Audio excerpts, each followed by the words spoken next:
എല്ലാവർക്കും പുതിയൊരു വീഡിയോയിലേക്ക് സ്വാഗതം.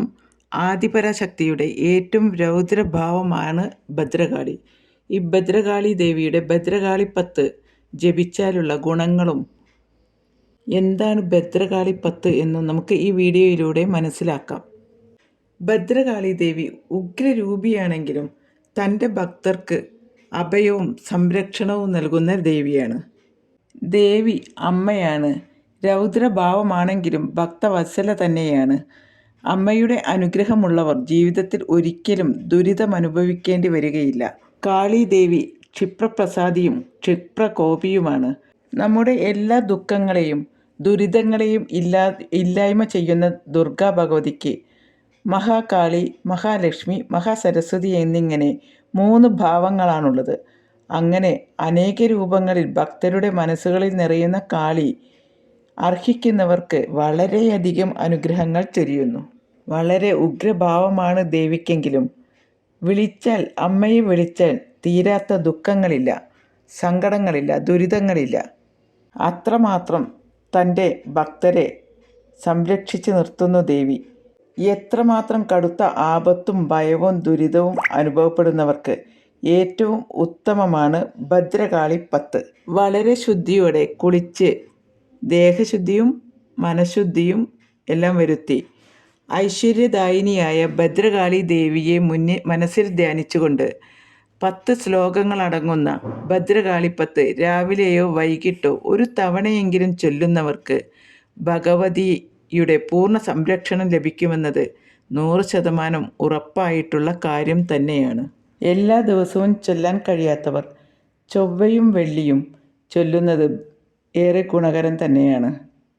ഭദ്രകാളി ക്ഷേത്രത്തിൽ പോയി ജപിക്കുന്നത് ഇരട്ടി ഗുണം നൽകുന്നു. ദുരിതങ്ങളിൽ നിന്നും വിഷമങ്ങളിൽ നിന്നും കാളിദേവി നമ്മെ കൈപിടിച്ചുയർത്തുന്നു. വളരെ ഭയാനകരമായ അവസ്ഥയിൽ നിന്നും നമ്മെ രക്ഷിച്ചെടുക്കുന്നതിനും എത്ര വലിയ കടുത്ത ആപത്തും ഭയവും ദുരിതവും അനുഭവപ്പെടുന്നവർക്കും ഏറ്റവും ഉത്തമമാണ് ഭദ്രകാളി 10 എന്ന കാളി സ്തോത്രം. എല്ലാവരും തന്നെ ഇത് പഠിച്ച് ചൊല്ലുന്നത് നമ്മുടെ ജീവിതത്തിൽ മുന്നോട്ടുള്ള യാത്രയ്ക്ക് ഏറെ ഗുണകരം തന്നെയാണ്. നമുക്കുണ്ടാകുന്ന കടുത്ത ദാരിദ്ര്യം, രോഗം, മൃത്യുഭയം, കുടുംബത്തിലുണ്ടാകുന്ന പലവിധ ദോഷങ്ങളും തുടങ്ങി എത്ര വലിയ ദുരിതം അനുഭവപ്പെടുന്നവർക്കും രക്ഷ നൽകുന്ന സ്തോത്രം കൂടിയാണിത്. പേര് സൂചിപ്പിക്കുന്നത് പോലെ തന്നെ 10 ശ്ലോകങ്ങളുള്ള ഭദ്രകാളി സ്തോത്രമാണിത്. വീട്ടിൽ ജപിക്കുന്നവർ കുളിച്ച് ദേഹശുദ്ധിയും മനഃശുദ്ധിയും വരുത്തി നിലവിളക്കിൽ നെയ്യോ എള്ളെണ്ണയോ ഒഴിച്ച് കത്തിച്ച് വെച്ച് കിഴക്കോട്ടോ വടക്കോട്ടോ ദർശനമായി ഇരുന്ന് ജപിക്കുക.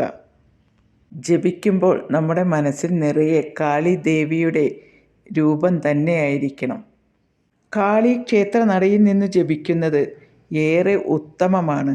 അങ്ങനെ കഴിയുന്നവർ ചൊവ്വാഴ്ചയോ വെള്ളിയാഴ്ചയോ ദിവസങ്ങളിലെങ്കിലും കാളി ക്ഷേത്രത്തിൽ പോയി കാളി ക്ഷേത്ര നടയിൽ നിന്ന് ഈ ഭദ്രകാളി 10 സ്തോത്രം ജപിക്കുക. ഇതിലൂടെ ദേവിയുടെ സംരക്ഷണം കൂടെ ഉണ്ടാകുമെന്നത് 100% ഉറപ്പായിട്ടുള്ള കാര്യം തന്നെയാണ്. ജീവിതത്തിലുണ്ടാകുന്ന എല്ലാ തടസ്സങ്ങളും, വിവാഹ തടസ്സം, ജോലി തടസ്സം എന്നിങ്ങനെ എല്ലാവിധ തടസ്സങ്ങളും മാറി ദേവിയുടെ അനുഗ്രഹങ്ങൾ ലഭിക്കുവാൻ ഈ മന്ത്രങ്ങൾ ജപിക്കുന്നത് ഏറെ ഗുണകരം തന്നെ. വളരെ പെട്ടെന്ന് പ്രസാദിക്കുന്ന ദേവിയാണ് ഭദ്രകാളി ദേവി. അമ്മയോടുള്ള നിസ്വാർത്ഥമായ ഭക്തിയിൽ അമ്മ നമ്മെ കാക്കുന്നതാണ്. ദേവിയുടെ 10 ശ്ലോകങ്ങൾ ഉൾപ്പെടുന്ന കാളി സ്തോത്രമാണ് ഭദ്രകാളി 10. നമ്മുടെ രോഗപീഠകൾക്കും ദുരിത നിവാരണത്തിനും ഭദ്രകാളി 10 നിത്യവും ചൊല്ലാവുന്നതാണ്. എല്ലാവരും വീട്ടിൽ നിത്യവും ജപിക്കുക, കഴിയുന്നതും ജപിക്കുക. എല്ലാവർക്കും കാളിയമ്മയുടെ അനുഗ്രഹങ്ങൾ ഉണ്ടാകട്ടെ.